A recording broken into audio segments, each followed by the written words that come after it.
ఎందుకండి ఎడతెరుపు లేని వ్యసనాలతో జీవితాన్ని నాశనం చేసుకుంటూ మీ చుట్టూ ఉన్న కొన్ని వందల మందిని బాధ పెడతారు? నిజమేనండి.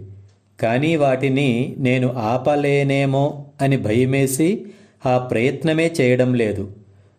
అయ్యో, ఎంత తప్పు మాట అండి అది. చెడు అలవాట్లు కావచ్చు, చెడు ఆలోచనలు కావచ్చు, చెడు పరిచయాలు కావచ్చు, మితిమీరిన ఆశ కావచ్చు. ఇలా ఇవన్నీ మీరు అనుకుంటేనే కదా పుట్టాయి.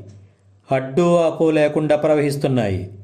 ఒక్కసారి నా నుండి నా వల్ల పుట్టిన వీటిని నేను ఆపాలంటే ఒకరి సలహా ఎందుకు అనుకొని మీలో ఉన్న బలహీనతలకు అడ్డు నిలవండి.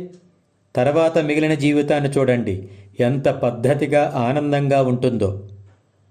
ఈ భూమి మీద మిమ్మల్ని ఉద్ధరించడానికి ఏ శక్తులు రావండి. ఎందుకంటే మనిషికి తనకు తాను మించిన శక్తి బయట ఎక్కడా లేదు, రాదు. జై హింద్.